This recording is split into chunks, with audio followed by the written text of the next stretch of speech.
Hola Nati. Hola, ¿cómo va, Lu? Aclaración, diplomada en educación sexual integral. Ingeniería todavía no, no Ok, abordé. disculpa por eso. Está Bueno, bien. adelante chicas, pueden arrancar la pantalla. Bueno, yo voy a compartir pantalla. Así podemos empezar.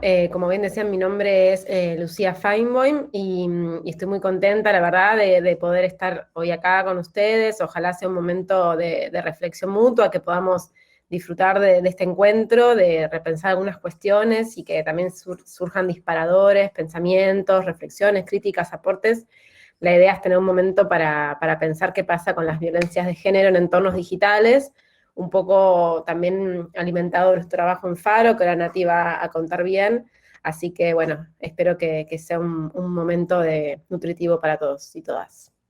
Sí, totalmente. Gracias, Lu. Pensando un poco, ¿no? Y trayendo, bueno, de dónde venimos, ambas formamos parte de Faro Digital, que solemos trabajar, ¿no? Desde la investigación, también de educación, dando talleres, justamente en la construcción de la ciudadanía digital, pensando, también invitando a que empecemos a autopercibirnos, no solamente como usuarios y usuarias en los espacios digitales, sino también como ciudadanos. Y esto implica, bueno, ¿no? Conocer, por un lado, nuestros derechos y también hacernos cargos de ciertas responsabilidades, ¿no? Que aparecen en este espacio público que es Internet. Y de la mano de este panorama y esta construcción de ciudadanía, una de las cuestiones que fueron surgiendo este último año puntualmente, bueno, es empezar a un abordaje un poco más amplio, ¿no? Venimos trabajando con vivencia digital, desinformación y fake news por un lado, y este año incorporamos talleres que tienen que ver, por un lado, bueno, discurso de odio, por ejemplo, en Internet, como una problemática muy latente que necesita un abordaje, y este último taller que también sumamos este año, el año pasado, a fin de año, y hoy traemos acá, ¿no? Esto de la violencia de género digital, poniéndole, ¿no? Esta conceptualización, que bueno, es importantísimo, ¿no? Si alguno quiere llevar a una organización o a su escuela o a un ámbito de formación, puede escribirnos, contacto directo, ¿no? Para que podamos llevar estos talleres a sus organizaciones, instituciones y demás. ¿Querías agregar algo, Lu? Bien. Entonces vamos de lleno, ¿no? Para tratar de llegar bien con el tiempo.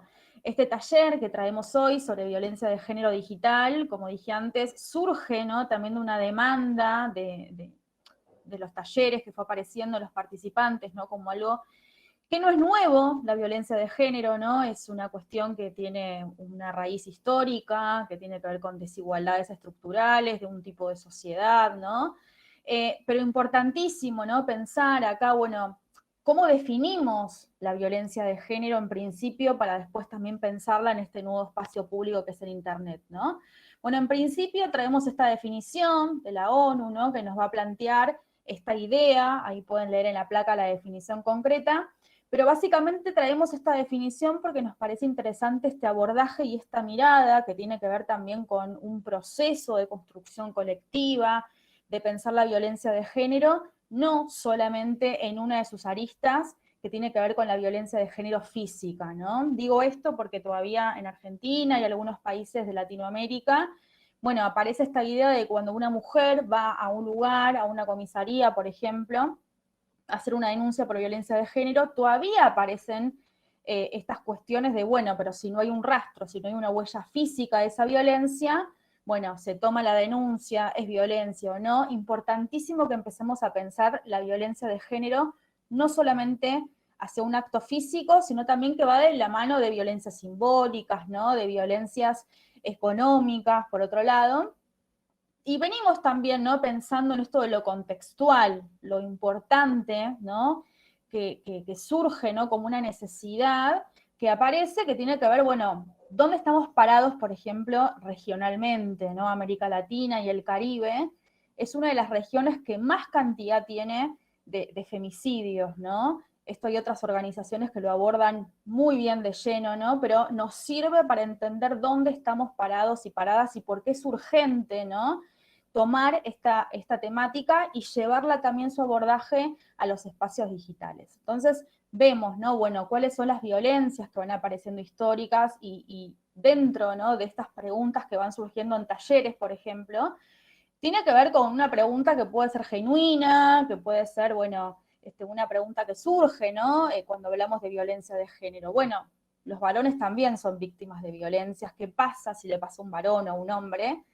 Acá es indispensable, ¿no?, dividir los tantos. Bueno, ¿hay varones que sufren violencias? Por supuesto, pero no la vamos a llamar de género, ¿no? ¿Por qué? Porque esas violencias pueden ser por diferentes situaciones, pero no particularmente por el género al cual pertenecen como comunidad, por ejemplo, o como identidad. Totalmente, Nati. Quiero sumar ahí que me parece que es clave que no estamos proponiendo una competencia entre violencias, ¿no? La idea de cuál es peor, sino la importancia de los nombres, de los conceptos, del peso de las palabras, y si se llevó, si fue una necesidad que tenga un nombre específico la violencia de género, tiene que ver con lo que vos nombrabas, ¿no? Que el principal punto de ataque es el género de la víctima. Si a un hombre lo atacan por diversas cuestiones, en general sabemos que no lo están atacando por ser hombre. ¿Esto quiere decir que es menos grave? No, habría que analizar un montón de cuestiones, pero sí que si surge esta importancia y la necesidad, y a partir de la lucha de tantas mujeres, de que tenga un nombre y un concepto específico, la violencia que sufrimos mujeres solo por el hecho de ser mujeres, tiene que ver con esto, ¿no? Y me parece que es importante, no para menospreciar otras violencias, sino para darle el peso de las palabras. Totalmente, y para entender, ¿no? Bueno, ¿por qué este abordaje de género? Si queremos abordar otras violencias, buenísimo, será en otro espacio, en otro contexto, ¿no? Y de la mano bueno, de las violencias ejercidas hacia personas por su género, por ejemplo, bueno, acá vemos una cuestión histórica que tiene que ver con diferentes tipos de violencias de género que traemos como justamente de la mano de lo contextual, ¿no? Estas violencias que vemos ahí, física, económica, simbólica, institucional, bueno, nunca aparecen, ¿no?, por lo general, aisladas una de la otra. Siempre decimos que aparecen justamente como capas, ¿no?, de una cebolla, por ejemplo, que se van solapando. Son violencias que aparecen, ¿no?, juntas. Una muchas veces lleva a la otra y es muy difícil discernir, bueno, no, yo soy víctima o esta persona es víctima de violencia, ¿no?, institucional, pero no era simbólica, ¿no? En este caso siempre sostenemos que la violencia simbólica viene a ser como la madre, ¿no?, de las otras violencias, que justamente sostiene toda esta lógica y esta estructura de desigualdad. Nati, acá surge una pregunta recién un poco en consecuencia de lo que hablábamos recién de qué pasa si le sucede a un hombre. María Luz dice, bueno, súper importante aclarar esto, chicas, buenísimo. Y Héctor pregunta, solo para puntualizar, ¿cómo se llamaría la violencia que sufre un hombre por parte de una mujer si no es de género? Sería violencia, ¿no? Hay otros tipos de agresiones. Creo que lo importante a remarcar acá, y es súper válida la consulta de Héctor, tiene que ver con que al hombre, cuando se lo agrede, si puede ser víctima de una agresión física o de otro tipo de agresiones, no se lo está agrediendo en términos generales, ¿no? Puede haber excepciones claramente, pero cuando hablamos de conceptos sociales tiene que ver con lo que se analiza en generalidades, ¿no? No por ser hombre una mujer agrede a un hombre, ¿no? Y también son conceptos que se construyen históricamente, que tiene que ver con cómo a lo largo, lamentablemente, a lo largo de la historia, las mujeres sistemáticamente fueron violentadas, excluidas, vulneradas por el hecho de pertenecer, en este caso, al género tanto, digamos, autopercibido como por la asignación al nacer de ser mujeres, ¿no? Totalmente, y ahí hay mucho, ¿no?, de lectura, mucho de análisis que lo va mostrando justamente un panorama en el que estamos insertas. Bueno, ahí hay casos concretos, podemos pensar en ejemplos, bueno, a partir de cuándo las mujeres, por ejemplo, pudimos acceder al derecho al voto, por ejemplo, al derecho a estudiar, ¿no? Ya hablamos de una situación de desigualdad que va de la mano justamente con las violencias. Sí, quizás solamente para cerrar la pregunta, estaba pensando en otros ejemplos, ¿no? Así como la discriminación, por ejemplo, a los judíos tiene un nombre que es antisemitismo, o la discriminación a los homosexuales es homofobia. Bueno, en este caso la violencia hacia las mujeres es violencia de género, por lo específico, ¿no? Y después hay otras violencias que tendrán otros nombres. Espero, Bien. Héctor, que haya quedado claro, si no lo sé. Bien, perfecto. Entonces, yendo de la mano, ¿no?, a esta idea, es importantísimo entender que estas violencias históricas, como dijimos recién, bueno, ingresan a estos espacios digitales porque, bueno, el mundo digital no es un mundo paralelo, ¿no? No es un mundo alternativo, sino que muchas problemáticas vinculares, sociales, de injusticias, por ejemplo, sociales y desigualdades, bueno, van a aparecer también en el espacio digital porque básicamente las sociedades somos las mismas y replicamos algunas problemáticas y cuestiones que ya traemos de este mundo analógico o no digital, por ejemplo, ¿no? Y acá una invitación, ¿no? Esta violencia de género digital, bueno, hay patrones históricos, ¿no? En entornos virtuales que se replican, pero bueno, ¿qué tenemos que saber, ¿no? Como básico del espacio digital, por ejemplo, ¿no? Hay características a tener en cuenta y tienen que ver, por un lado, ¿no? De la arquitectura de Internet, cómo funciona Internet.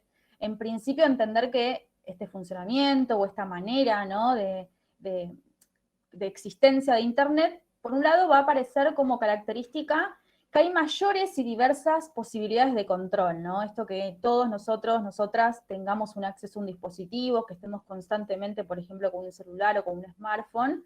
Bueno, esto permite, ¿no? Como lógica de funcionamiento, mayor control, ¿no? Desde el horario de conexión, por ejemplo, desde, bueno, el algoritmo, cómo se va creando, cuáles son mis gustos, qué suelo consumir como consumos culturales, qué publicaciones veo en Internet, ¿no? Hay más información sobre cada uno de nosotros y nosotras como usuarios. Y esto puede permitir, ¿no? Control, posibilidades, ¿no? Lo abrimos como un panorama posible. Ahora que esto suceda, es capítulo aparte. Por otro lado, también va a aparecer como característica, ¿no? de este espacio, bueno, algo que es muy recurrente y es en usuarios y usuarias, que se va creando esta sensación de que somos anónimos, ¿no? Esta sensación de que el anonimato es posible, por no poner la cara, porque quizás tengo una conversación o publico algo en internet desde un avatar, por ejemplo, o una identidad que construí para este espacio digital. Bueno, y ahí se va construyendo una idea de que quizás lo que yo publico o lo que digo, ¿no? No tiene consecuencias, ¿no? O no me hago cargo de lo que estoy diciendo porque, ¿no? No pongo la cara, justamente. Sí, Nati, estas características que estás nombrando me parece que es súper importante también entenderlas como un marco de referencia, características que pueden hacer que para la víctima, que esta violencia suceda en entornos digitales, es muy doloroso, ¿no? Creo que también es una construcción para llegar a algo que vamos a ver al final del taller, pero que me parece que vale la pena spoilear un poco de esto de que es real cuando pasa en Internet, ¿no? Y estas características alimentan los efectos en quien es víctima, esto de la sensación de anonimato, es decir, quien me está atacando, yo ni siquiera sé quién es, me puede hacer sentir muy indefensa, muy desamparada. Entonces me parece que hacer este recorrido es interesante para que cuando, ojalá no nos pase, pero estemos ante una situación o conozcamos a alguien que es víctima de violencia de género, entender que porque pasa en Internet puede tener estas características que realmente la pueden hacer pasar muy mal, ¿no? Totalmente. Acá Camila, si querés, asumo el aporte de Camila acá en el chat, perdón, está Pilar también, que decía, igual es bueno, dice Pilar, recordar que también violencia de género es la que se ejerce contra personas que tienen una orientación sexual, identidad y o expresión de género distinta a la que dicta la heteronorma. Totalmente, coincidimos Pilar con vos. Camila, creo que le está respondiendo a Héctor, dice el término de violencia de género habla de la causa por la cual se ejerce esa violencia, no de quién sobre quién. Si una mujer ejerce violencia en un hombre, lo más probable, o en la mayoría de los casos, no es por el hecho de ser hombre, ¿no? Es un poco lo que hablábamos recién, así que me parece buenísimo que se genere también debate en el chat. Bien, buenísimo, Lu. Y pensando, ¿no? En esto de la falsa sensación de anonimato, remarcamos esto porque, bueno, en realidad siempre dejamos huellas y rastros en nuestra navegación. Así sea desde un perfil falso, por ejemplo, bueno, las plataformas, en el caso, ¿no? Que alguien haga una denuncia, por ejemplo, bueno, pueden reponer quién está detrás de ese perfil, pero subrayo esto que sostenía Lu, ¿no? Esta idea que también se construye y vulnera doblemente a la víctima, ¿no? Este acoso a veces que se da a partir de redes sociales o a partir de una plataforma, bueno, lo que genera también es no sé dónde está mi amenaza, ¿no? Hay alguien que se crea perfiles, me agrega y no sé quién es, y por otro lado, ¿no? Del victimario, la persona que está hostigando o molestando o acosando, bueno, tiene esta impunidad, no va a saber nunca quién soy, ¿no? Entonces, interesante pensar esto como estructura, ¿no? Que está sucediendo, al menos hasta ahora en Internet. Y también como otra característica para ir sumando, ¿no? Tiene que ver con el impacto y la viralización de los contenidos, ¿no? Hoy sabemos que es muy sencillo que algo se vuelva viral y así como puede ser positivo para algunas cuestiones, Bueno, para otras, por ejemplo, cuando se hace daño a una persona o se busca dañar a una usuaria o un usuario, bueno, sabemos que esto es más sencillo por la lógica misma de Internet, ¿no? Siempre ponemos ejemplos en otro de los talleres que abordamos desde Faro Digital, que tiene que ver con la identidad, ¿no?, digital, cómo se construye nuestra identidad. No solamente se construye quién soy en Internet a partir de lo que yo subo, a partir de mis publicaciones, a partir de mis comentarios o de mis likes, sino también de lo que otros usuarios hacen con mi nombre y apellido o con mi cara, ¿no?, con mi imagen. Sí, y en esto me parece interesante algo que también trabajamos en estos talleres, que tiene que ver con algo muy propio de lo digital, que es lo atemporal, ¿no? Y quizás alguna circunstancia que se circunscribe a un momento determinado y que después, por diversas razones, uno puede darse cuenta del daño que quiso causar y que uno se arrepiente o se da cuenta de la magnitud que puede haber tenido y lo queremos eliminar. Y esto en Internet puede ser imposible, ¿no? A diferencia de lo que puede suceder cara a cara, que a partir del diálogo quizás podemos dar marcha atrás a alguna situación que no estemos hablando de violencia, obviamente, ¿no? A lo que me refiero es que es imposible saber de antemano qué contenido se va a viralizar, ya no somos dueños y dueñas de la información una vez que toca Internet, entra un recorrido que es muy propio de la lógica de Internet, que nos excede, y que creo que esto le suma un condimento más a lo mal que la puede pasar la víctima, ¿no? Un contenido que encima nos está denigrando, discriminando, humillando, acosando, puede incluso permanecer el tiempo que exceda la situación de violencia y que claramente afecte, como bien vos decías, la reputación y la integridad, ¿no? Totalmente, puede pasar que en algún momento googleen el nombre y apellido de una persona y lo primero que aparezcan son publicaciones de hostigamiento, por ejemplo, ¿no? O publicaciones que no deseó que sean públicas. Y también como otra característica, ¿no?, de este espacio digital va a aparecer, bueno, la exacerbación de los estereotipos, ¿no? Y esto lo hacemos referencia en el sentido de que también, ¿no?, aparece como una sensación común, falsa, ¿no?, de que, bueno, a mayor cantidad de pantallas, mayor cantidad de plataformas, parece ser que hay mayor cantidad de opciones, ¿no?, de productos culturales o de productos digitales al cual acceder, cual participar, ¿no? Lo que estamos viendo en estos casos es que, bueno, eso es medio un mito, ¿no? O agarrarlo mínimamente con pinzas, dudar, ¿no? Porque, bueno, puede ser que yo esté conectada más tiempo y que esté en varias plataformas a la vez, ¿no? Pero que el algoritmo, ¿no?, se haya creado también a partir de mis gustos y qué voy mirando. Un sesgo técnico, ¿no?, que también trabajamos en Faro Digital, que tiene que ver con, bueno, las burbujas, ¿no?, de contenidos y de información que me va llegando como sugerencia, ¿no? Entonces acá, ¿por qué se exacerba el estereotipo? Porque quizás estoy viendo más cantidad de productos, como dije recién, pero son homogéneos, ¿no? Desde cómo se representa la mujer, por ejemplo, cómo se representa las comunidades o quizás identidades feminizadas también, ¿no? Y también modelos de masculinidades que van apareciendo, ¿no? ¿Qué videos, por ejemplo, me aparecen en las redes sociales donde aparecen los varones, ¿no? ¿Cómo son esos varones que aparecen? Repito, que esté en la multipantalla, por ejemplo, no quiere decir que haya más pluralidad y diversidad en contenidos.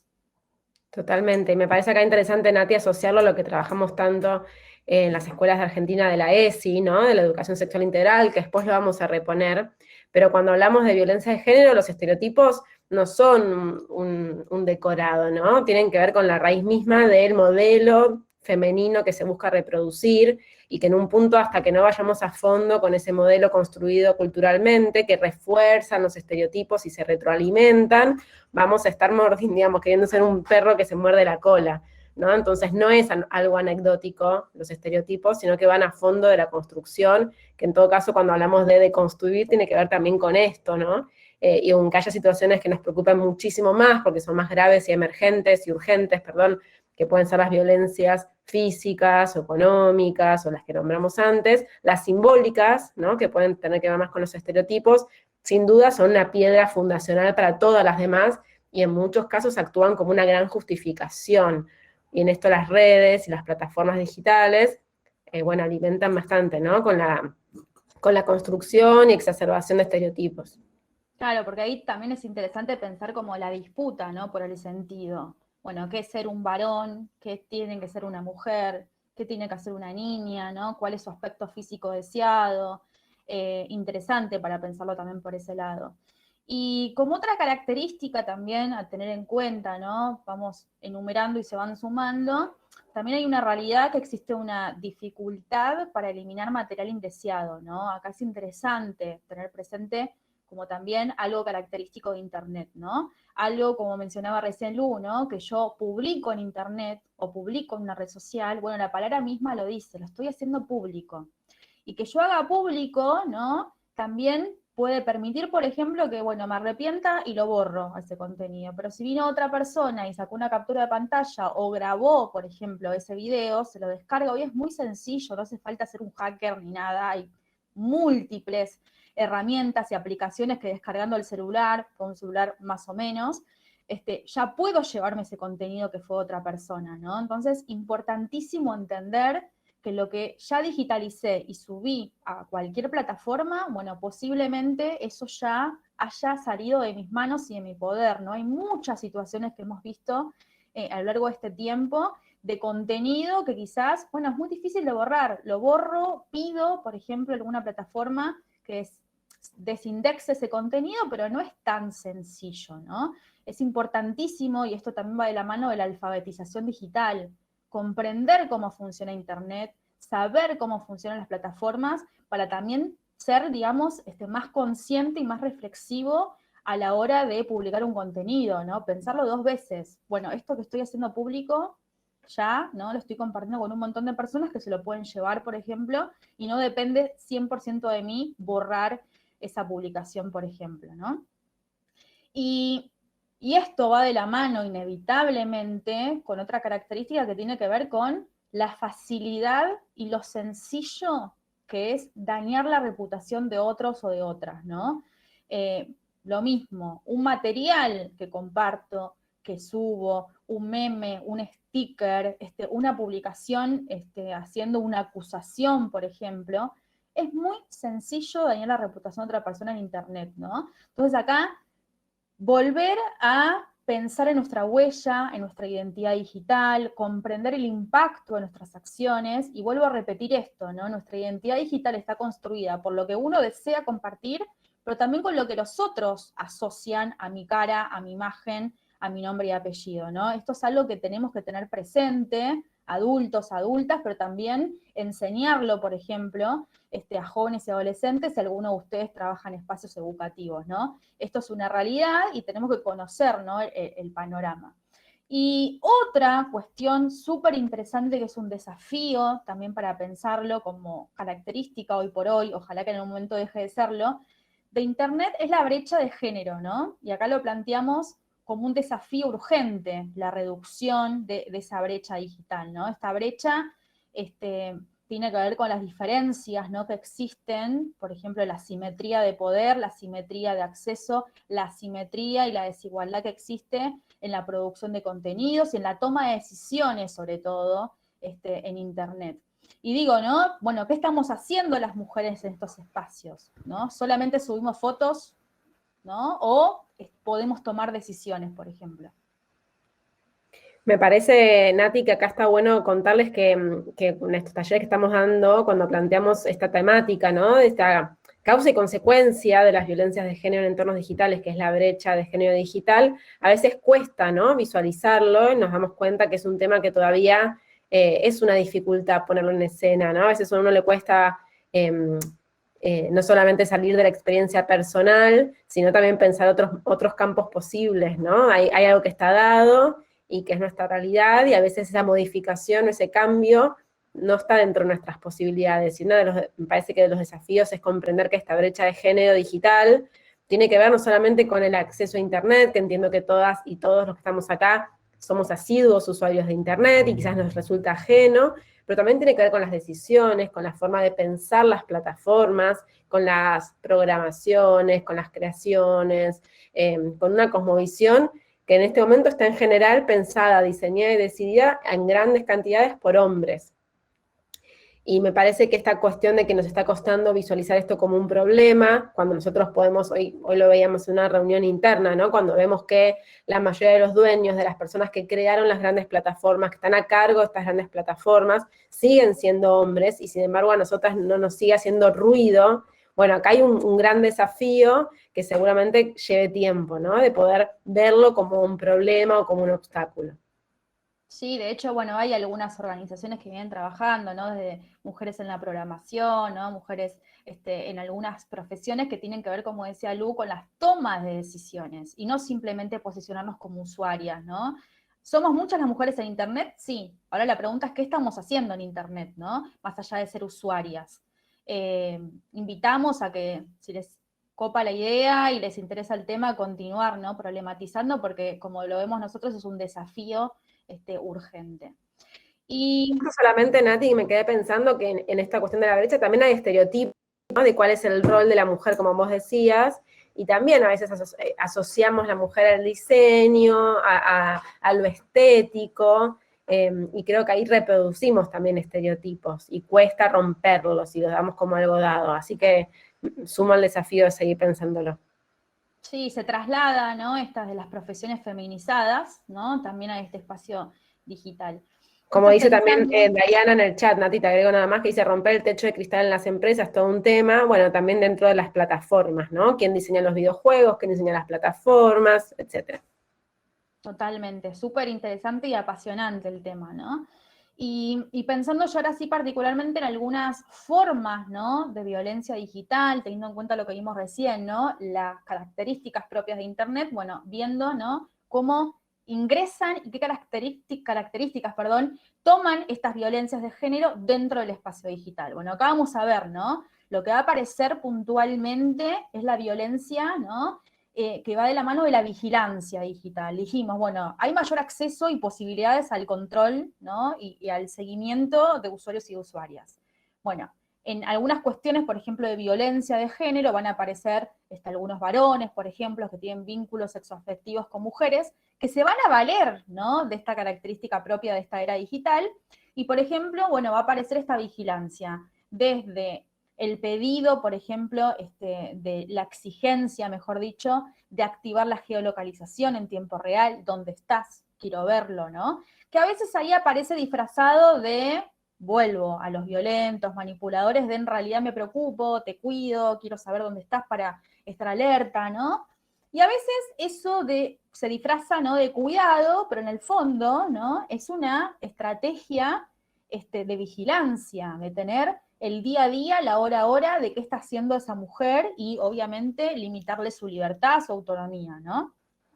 Sí, Nati, cuando antes al principio, en una de las primeras placas hablábamos de que son violencias históricas que hoy en día se plasman en entornos digitales con algunas características, este tipo de violencia es muy simbólica en ese sentido, porque es todo el control de la sensación digamos, de apropiarse, de que el hombre violento es dueño de la mujer, se veía obviamente mucho antes de Internet, y es algo muy clásico, ¿no? Esta cosa de coartar las libertades, de no tener privacidad, de estar siempre como con mucha manipulación, de tener algo que ocultar, estos celos muy enfermizos, y claramente las tecnologías brindan hoy por hoy, lamentablemente, muchas posibilidades para aumentar esta vigilancia y control, ¿no?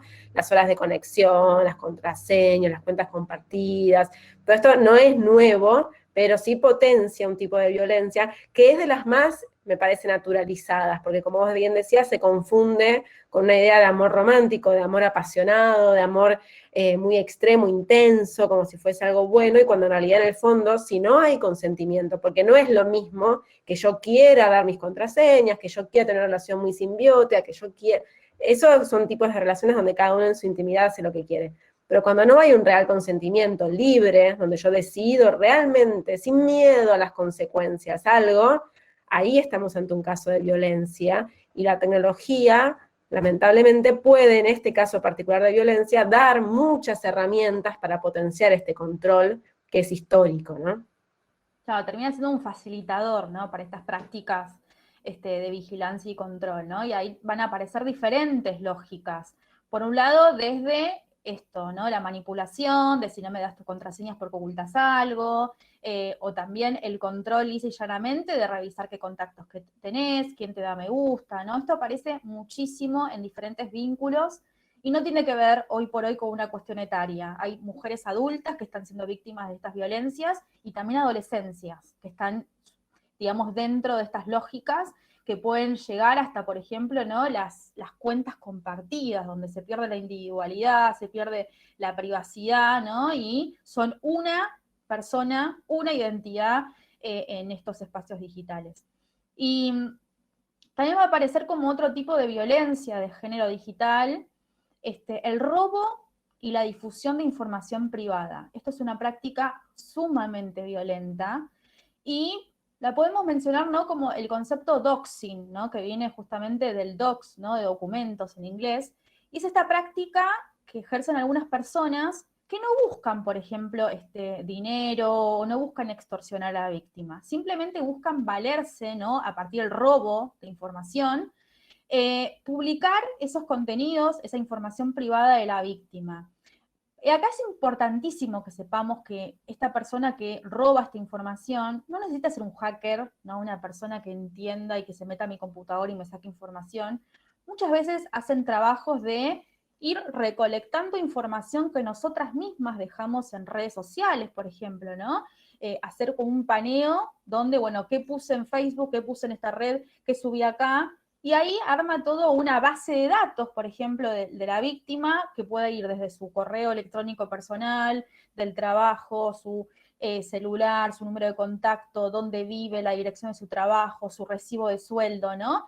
Y comienza a publicar esto. Acá hay que entender que es una práctica violenta porque lo que busca justamente es hacer públicos datos privados que una no elige publicar, por un lado, y por otro, ¿no? Amedrentar a la víctima, ¿no? Es como una posición de poder, mirá todo lo que puedo hacer, mirá todo lo que sé de vos y mirá lo que publiqué, ¿no? Acá es interesantísimo pensarlo también como el daño que puede provocar. Nati, te aviso porque estemos con la misma información que me avisan que tenemos 10 minutos más, así que vamos a tener que ponerle mucha pata para llegar con el tiempo, así que no te quería, perdón por interrumpirte, pero bueno, nosotros vamos a ver un ejemplo, pero si te parece, los pasamos para poder avanzar en las siguientes temáticas, en otras formas de violencia. Bien, entonces, viendo estas dos que hablamos, ahora vamos a pasar a otros tipos de violencias que las podemos clasificar como acoso, ¿no? Este acoso puede aparecer desde la recepción de imágenes, por ejemplo, sin pedirlas, violentas o explícitas sexuales, ¿no? Acá nos cuentan mucho usuarias que cuando ingresan, por ejemplo, mensajería directa a alguna red social, lo primero que ven, ¿no? Es una foto o un video totalmente explícito, sin haberlo solicitado, sin consentimiento.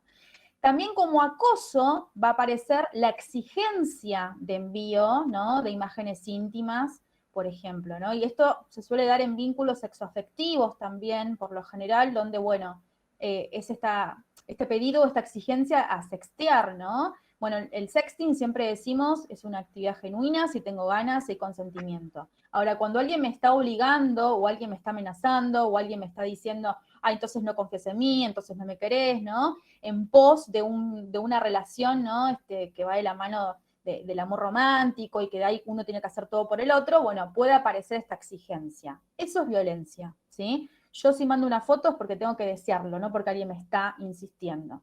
Y por otro lado va a aparecer la difusión de imágenes íntimas sin consentimiento, que acá es importantísimo diferenciarlo. Mucho tiempo se habló de la difusión como si fuese lo mismo que el sexting. No. La difusión es una situación, digamos, indeseada, sobre todo por la víctima, que viene después, a veces, del sexting, ¿no? Esta difusión puede ser a partir de imágenes que yo mandé genuinamente porque quise en una práctica de sexting, pero otras veces pueden ser imágenes robadas, ¿no? Y acá importantísimo, y quiero anclar, lo pensamos como una violencia de género porque sabemos que el impacto que tiene de esa viralización de imágenes íntimas sin consentimiento o difusión produce un impacto y un daño mucho más grande en mujeres que en varones. Y hay un montón y múltiples ejemplos que nos demuestran que es así, ¿no? En Argentina tenemos un montón de casos y ejemplos y hasta mujeres que han llegado a una situación extrema ante el daño que se le produjo, ¿no? Esta difusión.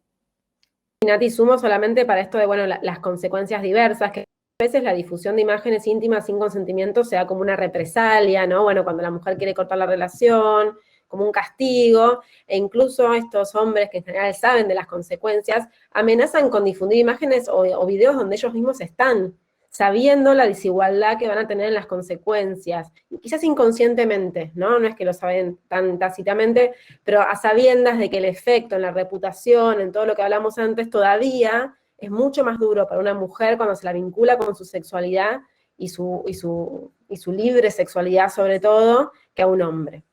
Totalmente, y también va a aparecer, bueno, a veces la sextorsión, ¿no? Como paso previos a difusión. Tengo esto, extorsiono, si no haces lo que te digo, si me dejás, si no seguís con este vínculo, bueno, ahí otra vez, ¿no? Como un caso de uno de los tipos de violencias de género. Bueno, ahí teníamos otro ejemplo, ¿no? También para mostrar cómo puede aparecer esto, estas violencias. Y llegamos a esta última parte, ¿no? Que venimos a mencionar también como violencias de género digital, que tiene que ver, por un lado, con el discurso de odio machista. Acá van a aparecer estos personajes, que son los trolls o los haters, que particularmente nos enfocamos para hablar en este taller en los trolls machistas, ¿no? Que tienen como característica puntual y general, que los agrupa y los identifica, estos mensajes que dejan en publicaciones, por ejemplo, agraviando a usuarias otra vez por su género, ¿no? Usuarias o, por ejemplo, otras identidades feminizadas o masculinidades, digamos, no hegemónicas también. Van a aparecer estos trolls machistas dejando odio, dejando descalificación. Y acá lo importantísimo, ¿no? ¿Qué buscan esos trolls machistas o qué efecto traen también? Bueno, aleccionador, ¿no? Aleccionarnos. Si yo veo que están hostigando y dejan mensajes de odio machistas a una compañera, a un compañero, por ejemplo, gay, ¿no? O que no sigue la heteronorma, como decían en el chat, bueno, ¿qué me va a pasar a mí si soy parecida o formo parte del colectivo de esa persona? No publico contenido para evitar esto, ¿no? Ahí veíamos un tercer ejemplo, y acá para ir cerrando, ¿no? Bueno, ¿cuáles son las claves? Y necesario, ¿no? Identificar responsabilidades. Primero, no poner el foco en la víctima, ¿no? No volver a esto de, bueno, mira la foto que publicaste, ¿qué querés, no? Te van a insultar, o también te van a mandar esta foto, o fíjate con quién te vinculás, ¿no? Pensar siempre las situaciones en perspectiva y en contexto, ¿no? Sí, esto que decís me parece interesante y muy necesario hablar de no invertir las responsabilidades y trabajar en las justificaciones, porque algo que vemos es que tenemos muy casi como por default las justificaciones, ¿no? Ese primer momento de decir, bueno, pero ¿qué habrá hecho ella? A ver qué foto subió y para qué le mostró esto y por qué. Y eso también es parte de nuestra deconstrucción, que quizás en planos presenciales, muchas y muchos, por suerte, ya lo tenemos muy trabajado, y quizás hasta unos autocensuramos esas primeras reacciones y decimos, no, a ver, siempre del lado de la víctima.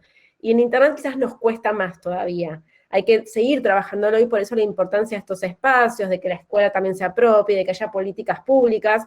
María ponía en el chat que en México hay una ley, Olimpia, que sanciona con prisión a quien incurra en este tipo de actos de violencia digital. Tenían que haber todos, ¿no? Tienen que estar todos, me parece, inmersas en estas cuestiones, para empezar a desterrar las justificaciones, poner el señalamiento a la víctima en qué habrá hecho, ¿no? Esto que lo escuchamos tantas veces, lamentablemente, hay que trabajarlo mucho en entornos digitales también. Sí, y ahí entonces la invitación y el desafío próximo, ¿no? Que venimos trabajando de Faro, es pensar la ESI digital, ¿no? La educación sexual integral que existe en Argentina, si bien la sanción de la ley es de 2006, lleva tiempo, hay una lucha constante, resistencias, ¿no? Pero importantísimo pensar que la ESI, si no tiene en cuenta lo digital, está incompleta, ¿sí? Tenemos que abordar también estas cuestiones, vemos mucho en chicas, en adolescencias, que quizás, como decía Lu, hay discusiones que ya más o menos las entendieron, que tienen problematizadas, digamos, algunas cuestiones, pero cuando ingresan al espacio digital es como que todavía falta ahí trabajo y esas tareas de familias, escuela, adultos, ¿no? Que podamos pensar esto, ¿no? Entonces, pensar el consentimiento tiene que ser algo constante, ¿no? El consentimiento pensándolo como algo que es reversible, me puedo arrepentir, consentimiento específico, algo puntual, ¿no? Te di consentimiento para sextear, no para que publiques o compartas estas fotos o estas imágenes íntimas con terceros o otras personas. Y libre, si me están insistiendo, si me están hostigando, si me están amenazando, ya no hay consentimiento, ¿no? Esto es clave pensarlo. También, obviamente, la reflexión sobre estereotipos y entender que el sexting no tiene nada de malo, pero, ¿no? También como pensamos en las lógicas de la sexualidad, ¿no? El cuidado, el uso de preservativo, por ejemplo, ¿no? Bueno, en este caso, si voy a sextear, si decido hacerlo, Bueno, mínimamente tener un autocuidado y un cuidado del otro, ¿no? Que no se vea nuestra cara, que no se vea un tatuaje, que no se vea ninguna señal, ¿no? Que nos caracteriza a nosotros y que se pueda asociar fácilmente, y obviamente no sextear desde Wi-Fi públicos, por ejemplo, y por supuesto acá tener contraseñas seguras. Sí, Nati, solo aclarar que estos consejos de sexting los hacemos en un plano de achicar riesgos, ¿no? Sabemos que lo ideal sería que no haya personas del otro lado que reenvíen, y con lo que decíamos antes, que la responsabilidad siempre está en quien difunde esas imágenes sin consentimiento, y no buscamos claramente traspolar la responsabilidad a quien sextea, pero sí hay que entender el mundo en el que todavía vivimos, y por más de que en un momento estemos sexteando y pensemos que hay mucha confianza, son un montón las posibilidades de que esas imágenes se difundan. Entonces el sexo seguro también es en internet, y estos consejos que vos das son claves para disfrutar del sexting cuando lo queremos hacer, pero en todo caso estar un poco más tranquilas de que si esa imagen toca internet, no nos va a dañar nuestra reputación, como decíamos también al principio, no sabemos hasta cuándo, ¿no? Totalmente. Entonces, pensar esto, ¿no? Que si es digital, es real, es decir, no que porque pasa en internet, ¿no? En este paso que algunos llaman virtual, ¿no? Como si fuese algo paralelo, tiene menos impacto, ¿no? Hay múltiples ejemplos y acá vemos consecuencias, ¿no? La violencia de género digital genera mucho daño a muchas personas, a muchas mujeres, a muchas identidades feminizadas, y algunos de esos daños tienen que ver con la autocensura, ¿no? Con el retirarnos de estos espacios que están en disputa y que tenemos que disputar, ¿no? Porque es nuestro espacio donde podemos hacer escuchar nuestra voz muchas veces, donde hay mucho activismo, por ejemplo, contrahegemónico, diversidades corporales, de género, muchas luchas feministas se fueron dando también estos espacios, así que es importantísimo, ¿no? Poder entenderlo de esta manera. Es real lo que sucede en Internet, y saber, bueno, en Argentina, por ejemplo, podemos denunciar, en Latinoamérica también podemos denunciar estos tipos de violencias en las plataformas, y acá puntualmente tenemos una línea nacional ante casos que lo necesitemos o creemos que se puede llamar y recibir orientación. Bien, no sé si llegamos justas, les metimos de rapidez, pero bueno, hasta acá fue el tema. Sí, Nati, había algunas preguntas que surgieron. Yo igual les dejé la página de Faro, donde hay un montón de guías, algunas que ya les fui compartiendo y más material. También que sepan que todas las semanas damos 1 o 2 talleres abiertos y gratuitos al público, no solo sobre violencia de género digital, sino sobre otras temáticas como discursos de odio, desinformación, cómo acompañar pantallas en infancia y adolescencias, grooming, ciberbullying, identidad digital, muchos temas que fuimos rondando. Así que pueden participar de nuestros talleres gratuitos en nuestras páginas y en nuestro Instagram, sobre todo, van a tener mucha información. Y si alguno trabaja en una escuela o tiene chicos o chicas en escuela, también estamos dando un montón de talleres gratuitos para colegios, estudiantes, docentes y familias. Así que ahora les voy a dejar también el mail para que cualquier cosa nos contacten. Muchísimas gracias, Lu y Nati. Creo que justo terminamos al momento, pero me pareció súper interesantísimo todo lo que mencionaron y bastante enriquecedor, sobre todo en estos momentos donde la virtualidad sigue aumentando, ¿no? Un montón. Y bueno, igual para cerrar, me gustaría invitarles a participar de charlas donde vamos a poder tocar muchas aristas relacionadas a esto que estuvimos viendo hoy con Faro Digital. Más tarde va a haber una charla sobre derechos humanos, ¿no? Cuáles son los dilemas y oportunidades que estamos atravesando en estos temas de tecnología. Igual vamos a tener otra charla con el colectivo TransTI de cómo hacemos inclusión, ¿no? en estas áreas. Y mañana también vamos a tener un espacio con comunidades de mujeres en línea, donde justamente platicaremos sobre cómo ya hay algunos espacios que están trabajando justamente para evitar estos sesgos en el diseño y creación de tecnologías, ¿no? Lo cual creo que aporta bastante en estos temas de violencia digital. Entonces, muchísimas gracias, chicas.